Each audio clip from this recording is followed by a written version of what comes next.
Happy Valentine's Day from The Right Stuff and from everyone at PJC Media. I hope you are having a wonderful time with your husband or wife. I'm hoping that tonight you end on in a very special good note with the one that you love. Today we'll be talking to one of my favorite authors of all time, the wonderful, glorious, beautiful Piper Hughley, and her newest release, The Champion's Heart, coming up next right here on The Right Stuff. You are listening to the best, the only place to be on Tuesday night. That's right, you're listening to The Right Stuff, and you're at the right place at the right time. From England to Canada, from Detroit to the Poconos, we are showcasing Christian authors worldwide, giving you tips, tools, techniques, and resources for you, the writer, to hone and perfect your craft. Tune in every Tuesday at 7 o'clock p.m. Eastern Time right here on WPJC 104.5. And your host, Parker J. Cole. Hi, and welcome to the show. I am so glad you are here with me today for this edition of The Right Stuff. Happy Valentine's Day, and let me tell you, in honor of Valentine's Day, I want to make my book, The Cure, available for you as an ebook online for only 99 cents. You can still get it today. It's The Cure, only 99 cents on Kindle. Go ahead and get a copy of The Cure and find out what is so special and sweet about my newest book, The Cure. And I'm looking forward to talking to our guest today, Piper Hughley. Piper Hughley and I go back a few years now, and I am a huge fan of Piper's work. I'm always one of the first to buy her books, one of the first to read them, one of the first to just gush and glah over them. I just love Piper's book, and I've loved seeing how Piper has grown over the years. She has become just a magnet for those of us who like African-American fiction and romance and historical facts. And I'm looking forward to some of her newest works coming out, and I'm so excited to talk about A Champion's Heart. So we're going to be talking to Piper in just a few moments. As always, thank you for your support of all my books, Many Strange Women, The Other Man, Vengeful Vows, The Cure, God Forsaken, The Druid Spear, under my pen name, Parker Payne, and just other things. I just want to thank you so much for your support of my books and my writing career. And also thank you for supporting the PJC Media Network. We are now in our second year of being a network.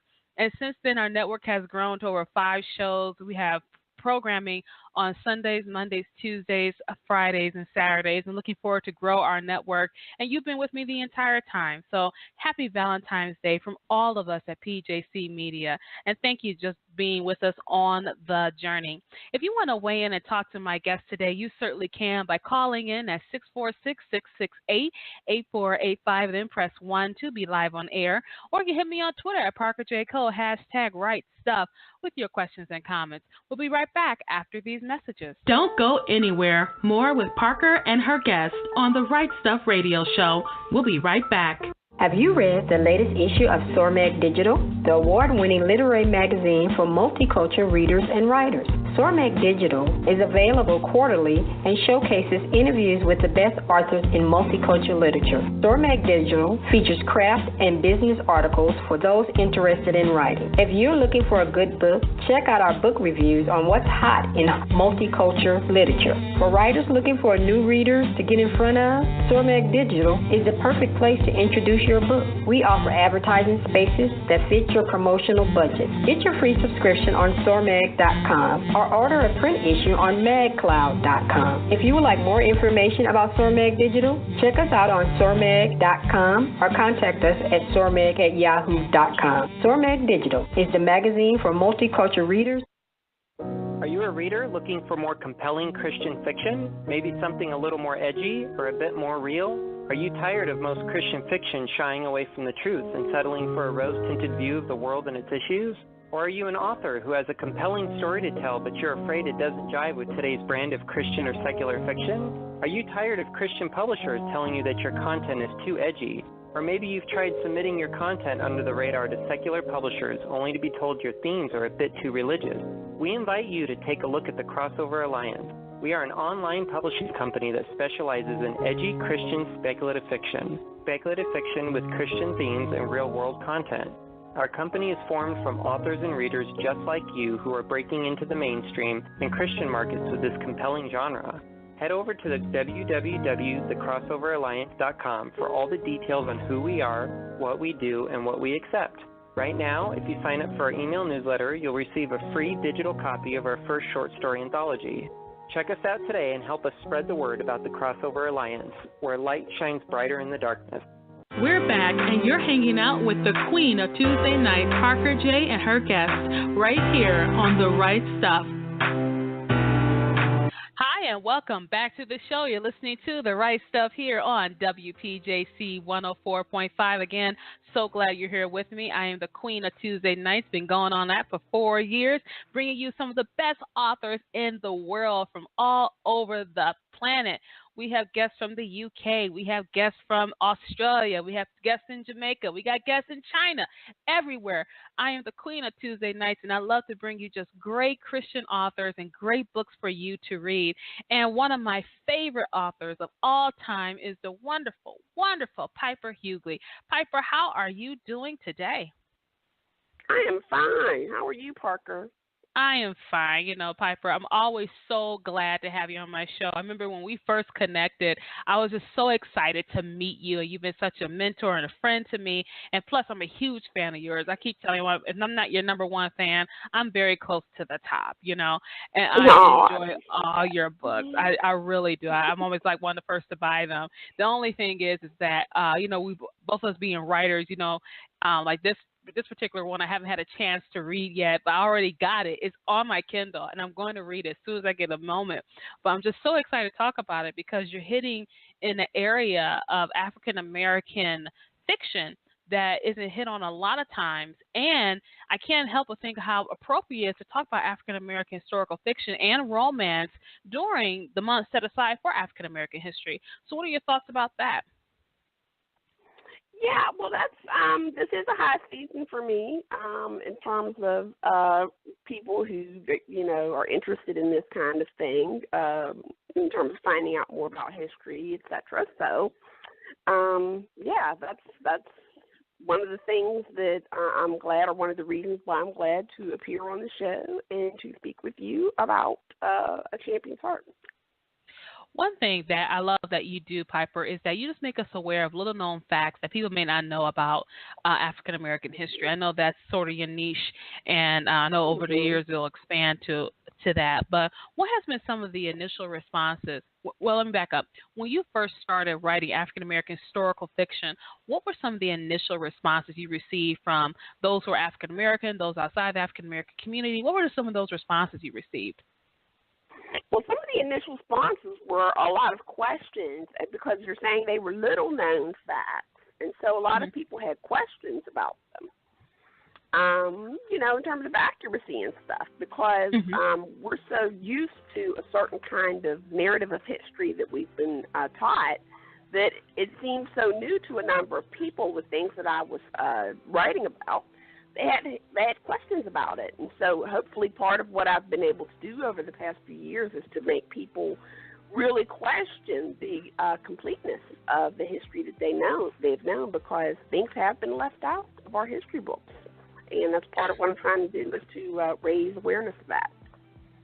You know, it's interesting you use that. I remember one of the biggest things that surprised me was finding out, for example, in your books with Virgil. What's the series called? I read the whole series. The Milford College, you mean? Milford College, yes. I read the whole series, but I always just think of Virgil. That's my man, you know. And so, Virgil. Yes, I know. But Virgil, you know, one of the things that people didn't realize that people were educated, African Americans were educated before the Civil War. And a lot of people just did not know that. I knew that because we both were fans of Beverly Jenkins, who's another African-American historical writer, even though she writes more the romance stuff. But I knew that from her books. And then she would always, you know, titles have like a nice bibliography to prove that, yeah, this is really true. And how so many people were just shocked by that, you know. And I like how you said, like, here during Black History Month, having knowledge about the history that's been taken out of the history books. What do you think is the motivation behind taking out those type of things out of our history books? Well, it seems like the motivation has more to do with trying to tell a particular kind of story that uplifts certain groups and not necessarily maybe purposefully making other groups feel inferior, but certainly making them feel as if their history isn't as important. So, I mean, sort of it has to do with a particular kind of lens. And if we can just sort of combine the various lenses, the various views of history, then we can get a more complete understanding of history. Just telling it through one particular lens isn't necessarily a good thing. So that's what I advocate for. I think that's a good point, because if you do have both sides of the story, you can kind of see the fuller picture. Yes, it's going to be told through different perspectives. That will happen. It will be told through different perspectives. But if you don't take that history out and just add it into the history, then you won't have to worry about whether or not this person's telling the truth or this person's telling the truth. They could possibly be telling the truth as they understand it. And I think that's really important when we talk about this. Now, one thing that kind of struck me was something I came across. I may have come across on your page or maybe just browsing through the net. But I remember hearing that history, a lot of people think history is not necessary, especially for education. What would you say to something like that? That's kind of an appalling thought, but to me, in terms of history not being necessary, I think a lot of what we're seeing presently is because history is not being taught, or it's become a choice in terms of people not knowing the history. So I think it's very crucial to know these things, to know these past patterns, past people who existed, who have been through terrible trials and tribulations. Whenever we feel like we're having a tough day, we can go back and look at those examples of folks who have had an even tougher time. I think it's utterly crucial. I know there are people who try to say that it's not necessary because the history might seem to be painful. But I think, again, those issues come from incomplete knowledge of it. And so, yeah, that's my particular perspective. And sort of to reflect on what we're saying about the particular views, I always like to throw out that old African proverb of tales of hunting glorify the hunter until the lion has its own historian. So this is advocating, like you're saying, they're the same situation, but there are different ways of looking at it. Interesting. I like that proverb. I've never heard it. You just told me just now. I actually like that proverb. That sounds really I'm surprised. I thought I'm always saying it, so I'm surprised. Well, you know, for these years. Oh my gosh, I love it though. I like it because I thought people were sick of me saying it. Oh, not at all. Not at all. I like that because the lion's going to tell a very different story than 100 going to tell the story. I think that's beautiful. I love that. One thing I think that you said that I want to have you expand on a little bit more is that, you know, history may be painful. And I know in your books you deal with that pain in very different ways, especially for the African American community. You deal with that pain in different ways. You know, one of the books in the migration series was a story with I want to say Goldie. I think it was a treasure of gold. And the gentleman in the story, and I'm not giving anything away for our listeners listening in who want to get Piper's books because you're going to love them. The gentleman in the story is a numbers man, and how that may reflect in the community back then, maybe as a bad person, but in his community, he was a source of income, a banker. He was able to provide money for people because they didn't have it. And so when you look at it, you say, yeah, he's a numbers man. Yes, he's doing this. But at the same token, he's providing funds for the community where they can't go to the banks to get the funds during this time. They can't go to the bank and say, hey, I would like to borrow a loan of $10,000. They couldn't do it back in the day. And so you have this man who may be shady to the outside world, but within his community, he's a champion, and he's also a source of income. So go ahead and kind of expand. Even though history is painful, it's good that we still learn from those pains because we won't make the same mistakes. Yes, and it's crucial. One of the things I'm glad you brought up that particular example. I like to point out of that particular story about Jay is the waste that racism is. when we hold a whole group in a particular position or place because of the way that they look. It means that we lose those gifts to our larger society.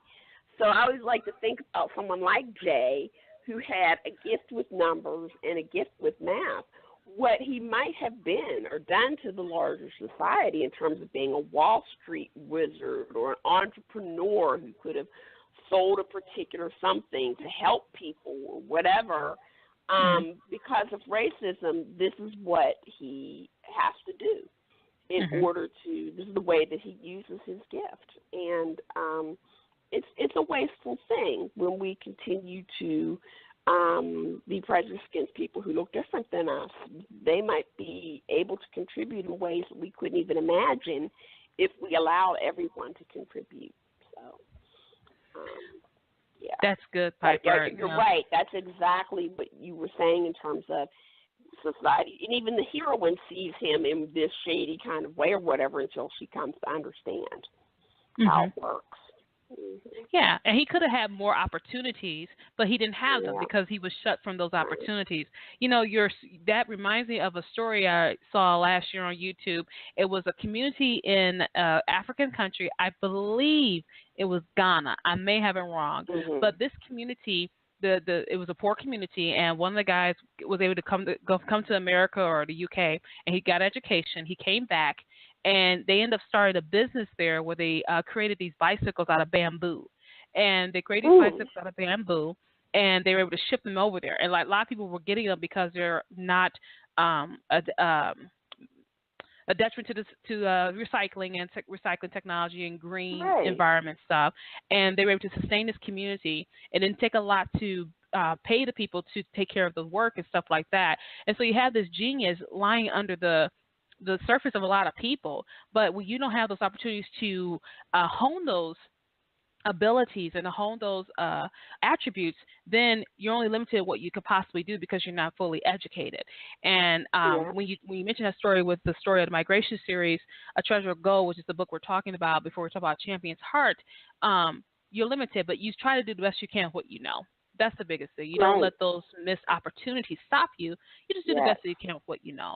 And I like how in a lot of your books, you know, you have your African Americans come up against so many tremendous odds that they should not succeed.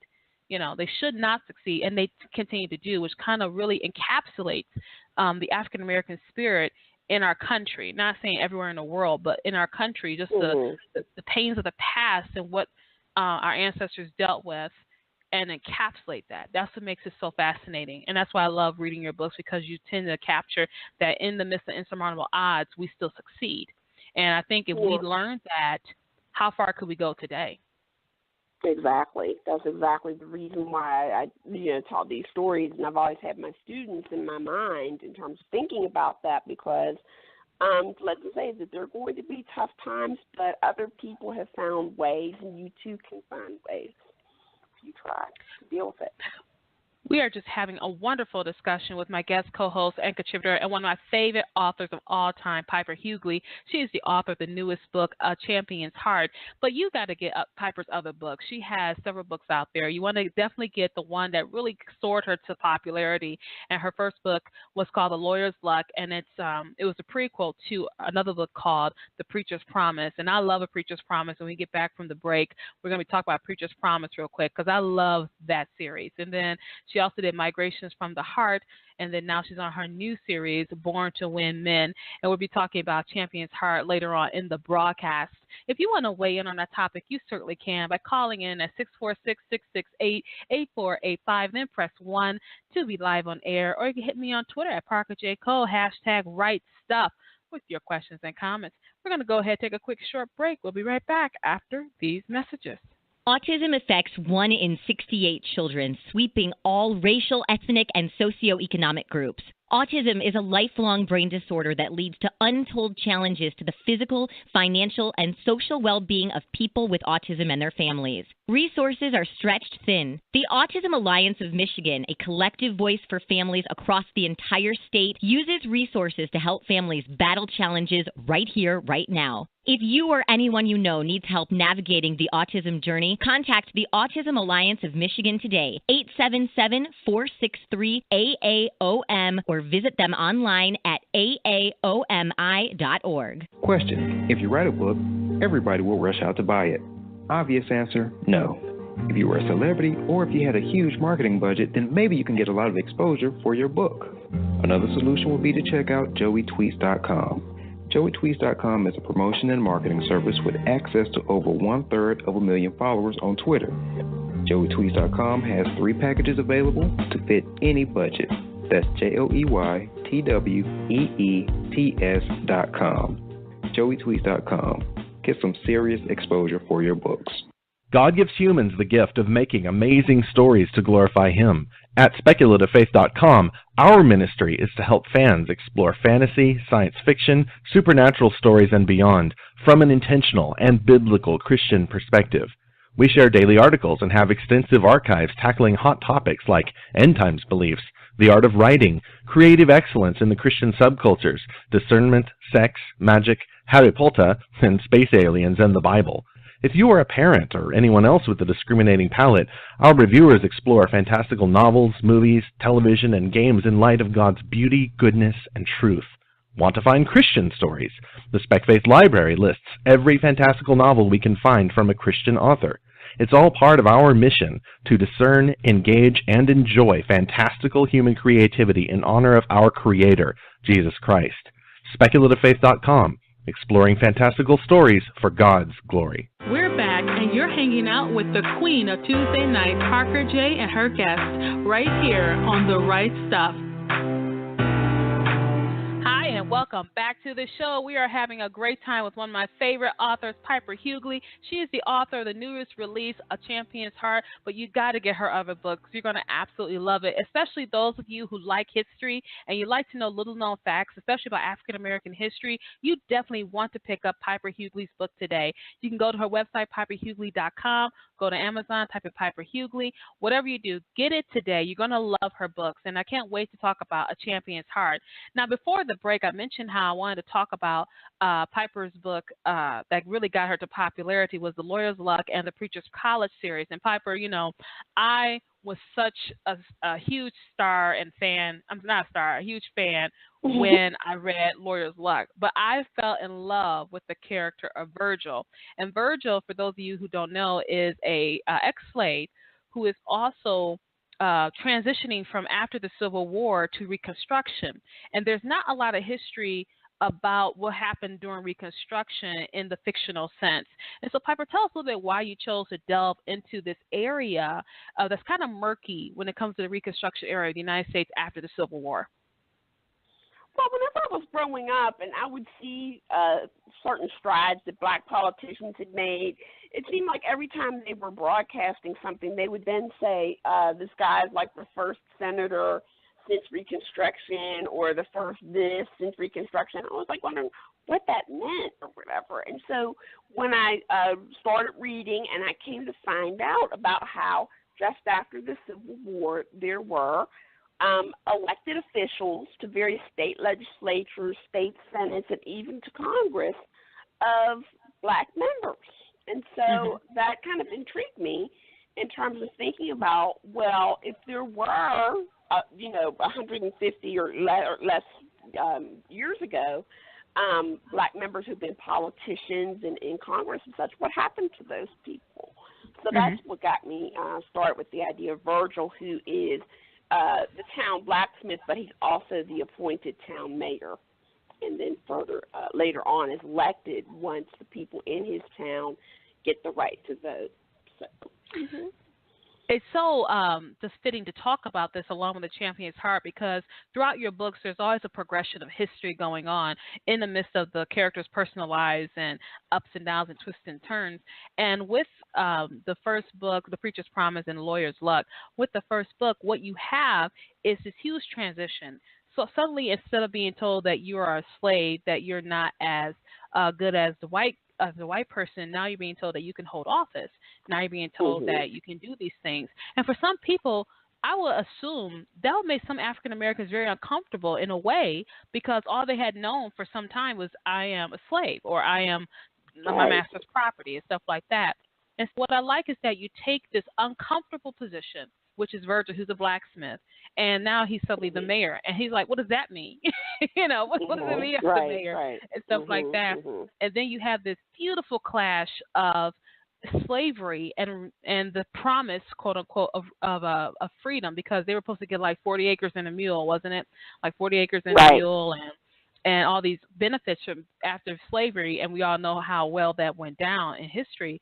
But you have this unique ability in your books of putting us there in the future as they saw it, and they saw present day future. We can look back and say, oh, that didn't work out so well. We all know how well that went down. But in your characters' books, they're thinking, okay, this is the new norm. And for some people, they can't handle it. And so how do we translate that for some of us who are writers and people who are trying to build their dreams and become whatever they're trying to become? How do you use the examples of the past to encourage those of today? Well, I think that's one of the reasons why the author's note or bibliography at the end plays a certain kind of role in sort of proving that there have been these hard times before, and that people can continue to overcome with a lot of faith, which is part of it, and showcasing my characters as people of faith and belief in God and in each other. Which is a sort of important other thing, to develop a sense of community, no matter how that is. It's also another thread that runs through my books in terms of, the fact that there should be community in terms of supporting one another. And hopefully people, like you're saying, artists, writers, whatever, see that and they start thinking about that in terms of the things they can do. I like how you say that. Especially you say a sense of community, because I was thinking about how, especially for indie authors, we're a large community, and we try to get along with each other, and, well, hopefully you can get along with people and work together and stuff like that. That's why I tend to see my fellow authors as colleagues. I don't see them as competitors. We're fellow colleagues. There are people who will never read my books who can read your books. I have no problem saying, oh my gosh, you got to read Piper's book. I say it all the time. You got to read Piper's book. You got to love Piper's book.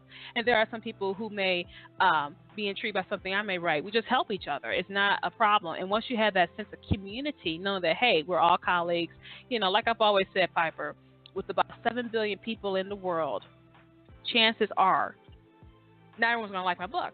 Just chances are, it's a very big chance it's going to happen. So I really like the fact that you emphasize that community feeling in those books, even in the midst of hard times. And I really enjoyed that.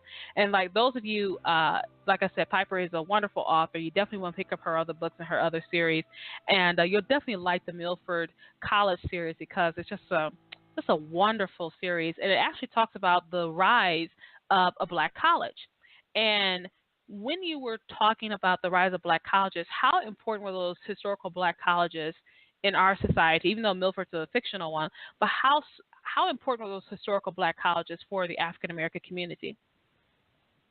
Well, it's the black colleges that were the places that people were permitted to go to college, so that, when they weren't able to go to predominantly white colleges, this was the place that they could get an education, and where you get sort of the building blocks of our first professionals, doctors, lawyers, teachers, in black colleges. That's what they've done, and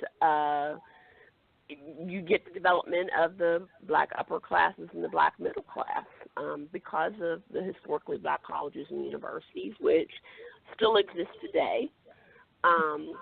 It's where some people told me or thought about them as reflecting America's propensity to be prejudiced. That's not what they're for, though. They still represent a whole hallmark of tradition and of places that will, as part of their requirements, continue to educate their students about history. And for those of you who don't know, Professor Hughley is a professor at one of those historical black colleges, Spelman College, in case those of you who don't know. So we are talking to a very highly educated young lady here, and I'm always, whenever I need help historical wise with some kind of book, I say, hello, Professor, I have a question to ask you. And so go on. So we'll have a good time here. And so definitely, you bring in your passion for education, African-American history into your books. And I really want to get into A Champion's Heart because, first of all, I love the cover of A Champion's Heart. I like that picture of black love and strength and all this other kind of stuff that's emblazoned on your cover. So go ahead, tell us a little bit about A Champion's Heart. Well, it's a second chance story. Which is what we refer to as a romance. Like they had been in a relationship before, and something happened, and here it goes again for the second time in terms of the go round. Champion and Delie, who were the hero and heroine of the story, were childhood friends, and they engaged in a whole lot of childhood playing around. And as they grew up, they fell in love. And they had made this agreement to elope once they graduated from high school and get married. Because their parents really wanted them to get married right away, but they made this plan to meet at the train station and elope. Delie goes to the train station. Champion never shows up because he took an earlier train. So then we have to find out 7 years later what happened when he comes back on the scene after he has gone into the great wide world and developed this career as a boxer. So when he comes back, that's when a whole lot of the clash begins and to see in terms of can they come together again as a couple, given what happened that he left her in the lurch there the first time around. I would be so upset if I was Delie, because, I mean, he could at least left a note or something, you know. Okay. You don't go leave the other train. I'm just waiting, got my little bags together, my little hat. This is 1935. I can see it in my head, you know. You got your little bag, get around the train, and you just waiting, and the sun steady moving up in the sky, and it come down. Right. And you kind of go like, okay. I guess he's not coming, you know. One of those things. But with some of the things going on, boxing. Now, I rarely watch boxing. It's not something I'm particularly interested in. But is that something that's a passion of yours? Oh, you like boxing? Well, I you know, it's funny. I wouldn't call it a passion of mine. It's just something that's always intrigued me as a metaphor, I would say. And I would, you know, there are certain boxing movies that are like amongst my favorite movies. Is Rocky one of them? Rocky is like one of my favorite movies of all time, you know. So like, if it just happens to be on, you know, I'll just turn it and watch it again. You know, it's just like I love that movie. But as a metaphor for fighting through life, you know, or fighting to get somewhere. And as far as African American men go, in the early part of the 20th century, in the first third of the 20th century, it really was a metaphor in terms of gaining a place in society, gaining for civil rights. Everybody talks about Jackie Robinson and what that meant to the larger early civil rights movement in 1947 when he joined the Brooklyn Dodgers. But Joe Louis, the boxer, made that move about a decade before he did in terms of becoming the first black heavyweight champions since the early, since 1910. So Joe Louis kind of sort of is one of the ones who starts to break the ice there, and nobody thinks about that historically in terms of everybody goes, Jackie Robinson gets all this play. Joe Louis is someone who should get more attention for what he did. In terms of providing dignity and psychological uplift for black people. So A Champion's Heart, or Champion, my boxer hero, came out of the fact that there had to be other boxers who paved the way for Joe Louis to get that fight. And he's one of them who paved that way. I like that. I remember my father talking about Joe Louis because, you know, we, especially here in Detroit, we got the Joe Louis Arena, we got a statue of Joe Louis and everything here. Right.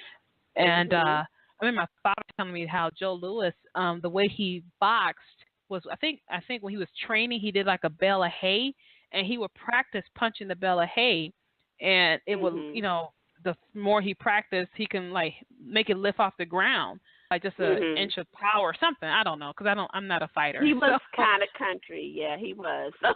Yeah. He was. But he did what he had to do. Kind of a country boy there, yeah. But big time. He won. Internationally.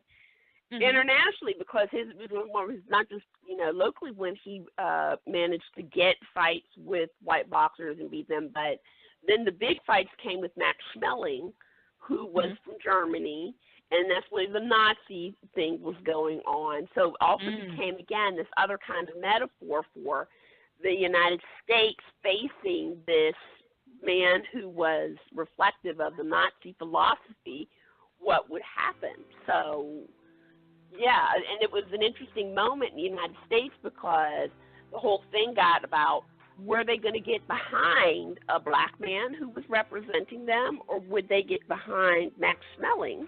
You see? And this one like thing that. in terms of, his fights with Max Schmeling began to change the way that black people were seen in large society. So it was more than boxing in terms of his contributions that he made. And he appears as a character at the end, towards the end. Oh, I can't wait. I cannot wait. I cannot wait. I love this. And so what I like is that how you're peeling back the veil of history and kind of giving us an idea of what's going on. So, yes, it's just boxing, but there's a lot of civil rights involved with it. Even though it wasn't official, there's civil rights involved. There's a changing view of African Americans within the society. And then on a larger scale, what's happening and how people are starting to change in their thought processes. So there's a lot going on here. And so but that's how Champion's feeling as a black man in that society. For Delie, she represents the young African-American woman during this time. So peel back the veil for her. What's life like for her in 1935? Well, in 1935, because she's the youngest of her family, they've gone and made a way for her as well. So she's the first one in her family to be college educated. I created her to go to college at Spelman because it's right there and all the archives were there for me to go do some research on it. So why not? You know, she goes to school there and she becomes a teacher, which for a young black woman at that time, it would either be teaching or nursing that she would get into, and she becomes a teacher.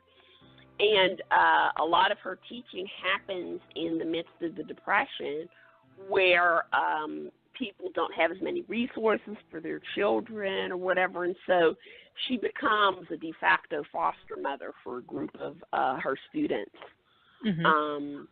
there as well. And so when Champion comes back to his hometown, see her, she's surrounded by a group of children that, you know, she didn't have when he left.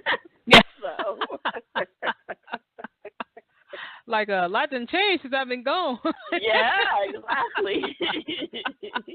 Oh, I love it. So there's some of that, that he has to deal with too in terms of these children, and is he going to help her with that? You know, so because it is I like that. So there are things like that. Yeah. And the Depression was a very difficult time for the country as a whole. And my grandmother grew up during the Depression, and just the things that they learned during the Depression, she still carries with her now. And she'll be 87 in December, you know. And one of those things that she always talks about, I love when she talks about how much things cost back then. You know, she'll say, oh, this costs 10 cents, you can get this and get that and all that kind of stuff. But one thing that my grandmother wanted to always do, and it's kind of like, it's personal history, so I'm kind of getting a little personal, but I get it how, you know, she couldn't do it, so that's why I have to succeed, you know, and that's what this painful histories that we talk about. And one thing my grandmother always wanted to do was be a bookkeeper. And she liked to counts. Even now, she'll make her accounts up, and she's very methodical. My grandmother's extremely methodical with everything else that's happened to her.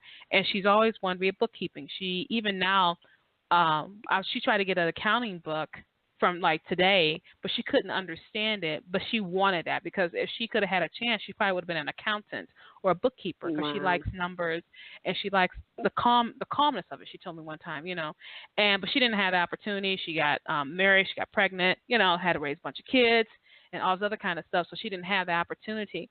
But one thing that she did, she went back to school to get her GED when she was in her 70s. And she was their oldest graduate when she got her GED. And I remember being so proud, extremely proud of her. I remember being so proud of her. And she was like, look at me, I'm the oldest one here. Look at all this white hair. And I said, Mama, she's always been a learner. And that's something that I've always learned about my grandmother. She's always been a learner, and she couldn't do it, but she did the best she could. But she didn't have those opportunities. That's why I think it's important to learn the history so you can look back at those who couldn't do it, who couldn't make it, who were still had to survive. And that's why you have to succeed. And that's why you mentioned earlier in the broadcast about these histories that we need to learn about. And that's why with what I did for my grandmother, and she was tickled pink by it, but what I did for my grandmother, she was the one who taught me how to read and write. She was the one who taught our letters and our numbers. We were always pretty much ahead. Until we got to high school, and that's got like everything just went downhill from there. But we were in our younger years. She taught us all that, and she loved to learn, And so I just want to kind of make that public because that's one of the reasons why I named my pen name Parker Payne for my grandmother because she taught me how to read and write. She taught me the worlds and that imagination and all that other kind of stuff. That's how I honor her, And that's I think that personal history, which is intertwined with the regional history, the country history, the city history, world history, all that stuff is intertwined. And that's why I find history so fascinating. And that's why you said if you take out some part of history, we don't know the whole story. We can't get the whole story. You're only looking at it through one lens, And that's why I like with the Champion's Heart, you're taking these personal narratives and then you're taking, historical facts and your characters, a little bit of creative license, and you bring about this beautiful picture of history. And that's what I really love about your books. You always have that capability of doing that. When we come back, we're going to talk some more of Piper Hughley about some things that she's working on and some things happening for her. Lots of good stuff happening with Piper. You can still weigh in if you like. Call in at 646-668-8485 and then press 1 to be live on air. Or you can hit me on Twitter at Parker J. Cole, #RightStuff with your questions and comments. We'll be right back after this break. Don't go anywhere. More with Parker and her guests on the Right Stuff Radio Show. We'll be right back. Hi. Is your book club in need of some fresh and exciting questions to ask club members and authors at your next book club meeting? Literations, the book conversation game, is 70 thought-provoking questions to really get into an in-depth discussion about the books you and your club members are reading. These questions really get into the characters, the storyline, and into the author's head. These questions may just give you and your book club members a whole new way to get into a new conversation, a literation. Literations is also a great set of tools for bloggers, interviewers, and authors to use a discussion question. Are you ready to get lit? Please visit our website at litversations.com, LITVERSATION.com. And please like our Facebook page at Simply Said Reading Accessories. Thank you. Engaging the culture's imagination through speculative fiction, the Untold Podcast produces audio fiction from a Christian worldview. Find us over at untoldpodcast.com, where we partner with authors to tell science fiction, fantasy, supernatural, and horror stories. Find links at untoldpodcast.com to subscribe via iTunes, Stitcher, and a variety of other platforms. Each month we produce high-quality audio fiction that's free to download and free to listen. Our submissions are open, and we're always looking to add another great story to over 24 hours of narrative entertainment. Find all of our audio fiction over at www.untoldpodcast.com. Question: if you write a book, everybody will rush out to buy it. Obvious answer: no. If you were a celebrity or if you had a huge marketing budget, then maybe you can get a lot of exposure for your book. Another solution would be to check out joeytweets.com. joeytweets.com is a promotion and marketing service with access to over 1/3 followers on Twitter. joeytweets.com has 3 packages available to fit any budget. That's joeytweets.com. joeytweets.com. Get some serious exposure for your books. We're back, and you're hanging out with the queen of Tuesday night, Parker J. and her guests, right here on The Right Stuff. Hi, and welcome back to the show. So glad you're here with me. We are talking to fave author Piper Hughley, author of the new book, A Champion's Heart. And Piper, once again, thanks so much for joining me on the show. I'm always so happy when you come on board because it's been such an honor to see your rise in your writing career. It's been an honor from when you first was thinking about publishing A Lawyer's Luck and The Preacher's Promise to winning your awards, getting recognition, doing talks and workshops, being invited. It's been such an honor to watch you grow. And so what are some of the next projects or events that you have coming up within the year? I appreciate that, Parker. That's so nice of you. I am going to be a featured author at RT, which is going to be in Atlanta in May. So I'm looking forward to that. It's hard to believe that they were putting me down in the advertising along with all these other big names, but they did. So that is cool. And then another event that I have coming up this year is Deborah Mello's Tea, which is more like not just the tea where we all go in with big hats on, which that's going to be kind of fun.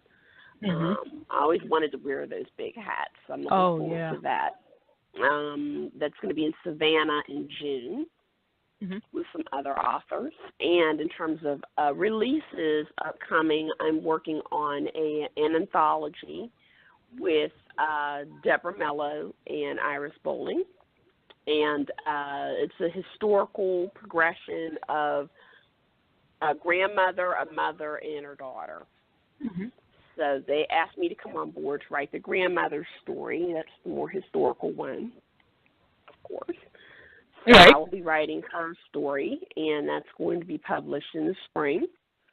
And then I'm working on book 2 of the Born to Win Men series, the series that A Champion's Heart is part of, and the Super Secret Project, which is a contemporary women's fiction.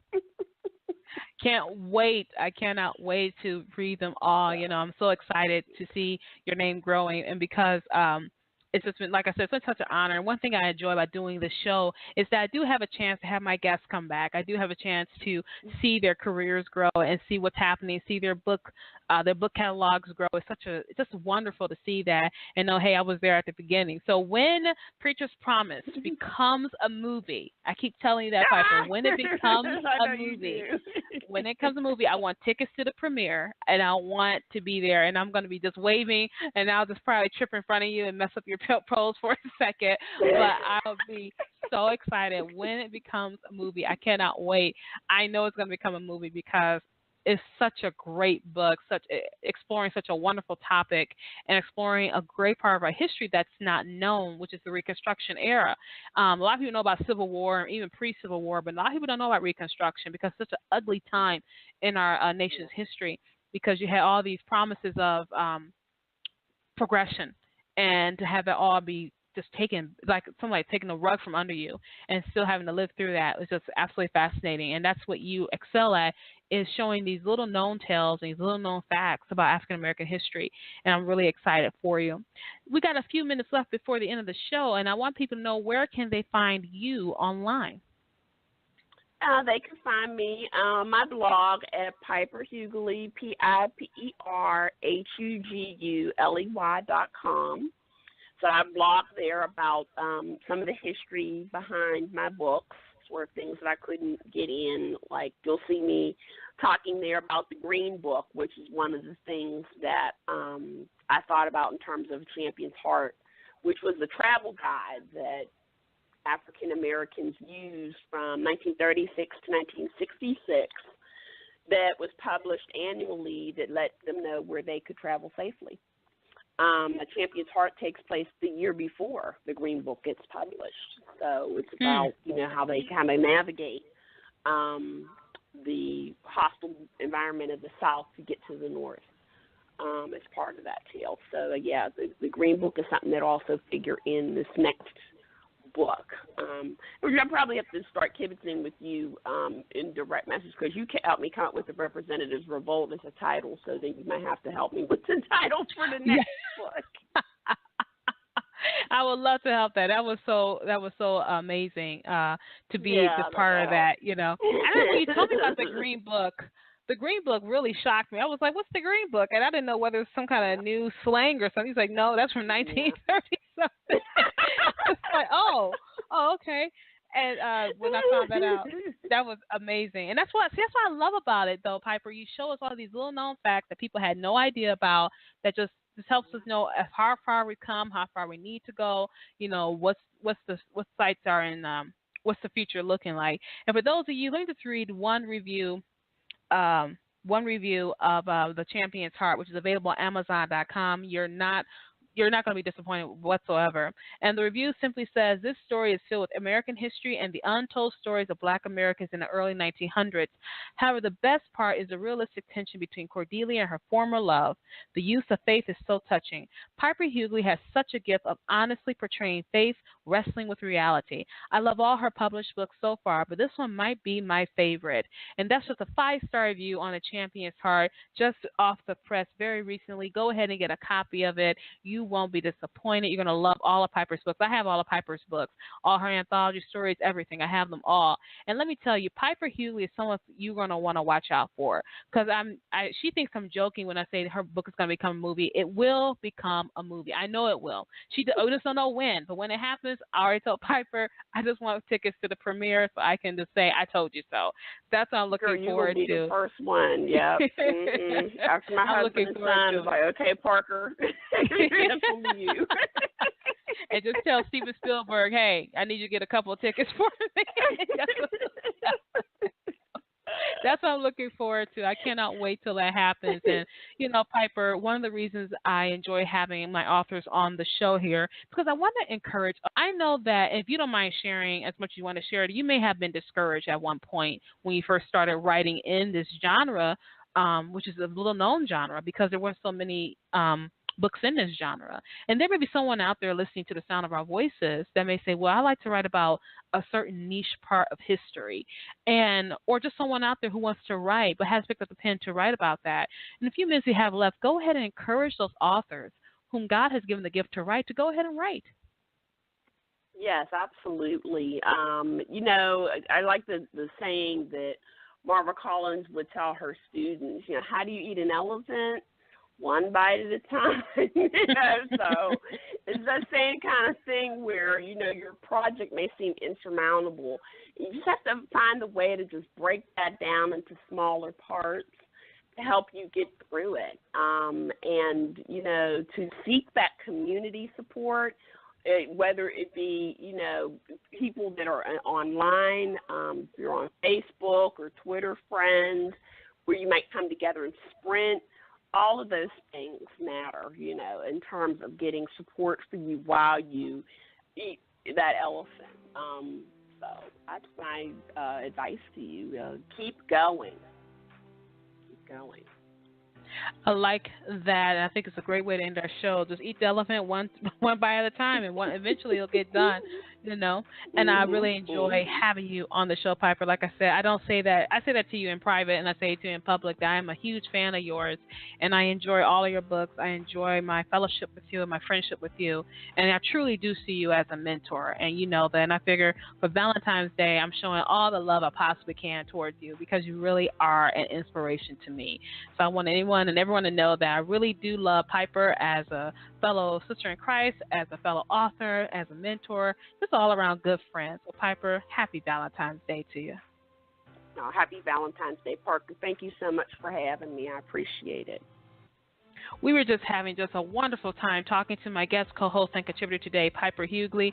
She is my favorite author. I read all her books, and her newest book is A Champion's Heart, which is available on Amazon.com or wherever books are sold. Go ahead, get a copy of it today. You will not be disappointed. And then pick up all her other books because they're somehow all intertwined with each other, which I love, that continuity, a history that she has. And then you're going to be highly educated, highly entertained. You're going to have tissues with you. You're going to have parts where you're going to just, your mouth is going to drop from the shock and the twists and the turns. But one thing you're going to love is Piper Hughley's writing style and her ability to just take you into another world, a world of the past. As always, thank you for supporting me, letting you know today that The Cure, my newest book, Michigan Sweet Romance, is available for 99 cents on Amazon.com. Today's the last day. Go ahead and get a copy of that today. Leave a review. I'd love to know your thoughts about that book. Again, you want to definitely keep it here for the PJC Media Network. On Sunday, we have The Bore with Dovetails with Deborah at 2:30 p.m. Eastern Time.